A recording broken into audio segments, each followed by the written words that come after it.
Normal people will do anything and everything possible to stay out of prison, but not this guy.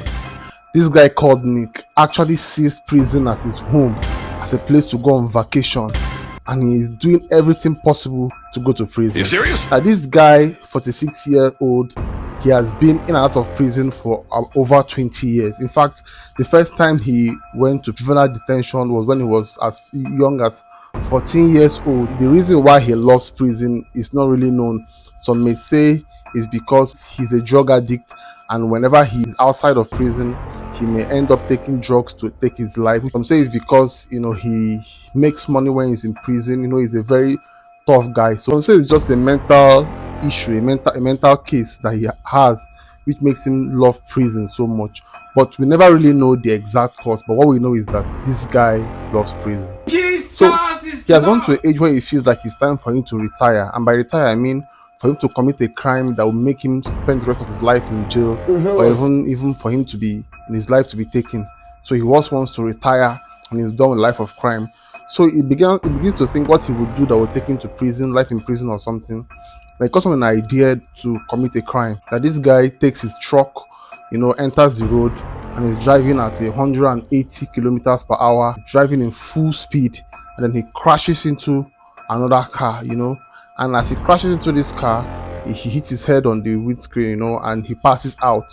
So he passes out and wakes up in the hospital, and then the police is there, and he was like, okay, yeah, are you taking me to prison now? And they're like, no, we're not taking you to prison. The person who you had this accident with, the person is late, but we checked their blood sample and found out that they were high on alcohol, so they are the one that caused this accident. And it was like, no, it's not the person, I'm the one that caused it. You have to arrest me, you have to take me to prison. And they were like, no. The doctor says it is the drug they gave to him that is making him to react like this, that he's not normal. So the police says, okay, no problem, leave the guy. And the guy was furious, like he was mad. He was like, why can't you arrest me? It is me, I'm the reason why this person is dead, arrest me. And they're like, no, they left him. So it's like, okay, I'll show you guys. So he begins to plot what next he's going to do. That he finds a next crime that he's going to do, which is he went into a family house around 1 2 a.m, and then goes into the room of their little kid, grabs the kid, and then goes into the room of the parents, and holds a knife and says, you have to do what I tell you or your kid is gone. And he tells the wife to tie up the husband, and then he ties up the wife, ties up the kid, and this guy goes ahead to take a fuel and pour all over the building, and then steps out and sets the place ablaze. This guy stayed there waiting for this house to burn down, and he burned down, not only burning down, but burnt the inhabitants alive. This guy was that crazy, and he stood outside, sat outside waiting for the police to come. He stayed there for some time and he got bored and he went home. He wakes up in the morning and he tunes on the television and he sees the news that there was an arson, or there was a house that caught on fire, and he was happy, yeah, they're going to come and get me. But the reporter goes on to say that the cause of the fire was electric problem, so that the electricity had issue. That's why the house got burnt and burnt the people, occupants of the house. And this guy was mad. He was like angry. So again, he goes to the police and like, I'm the reason why this house got burnt. It is me that did this. And the police say, this man is a madman. Get out of this police station, And they chase him out. And this guy was furious. And he's like, this time around, you guys must catch me in the act. You must catch me red-handed. And then he goes to rob a bank. This guy gets into the bank, and it's like, oh, this is a robbery. Everyone get down on your knees, lie on the floor. And he tells the cashier to load all the money into his bag. The cashier loads the money and was like, if he steps out of here, he might get 10 years or thereabout. It's not enough. So he shoots the cashier on the head and then walks out of the bank, feeling so fly, feeling so happy. And he stays in front of the bank waiting. And when he starts hearing sirens, he gets into his car and starts driving. The police starts chasing him.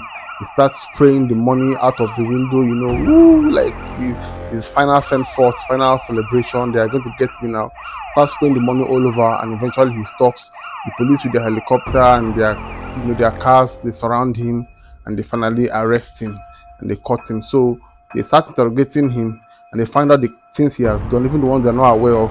The several cases where he has off people's lives, several cases where he has raped people, several cases where he has done diverse, different, terrible, evil things.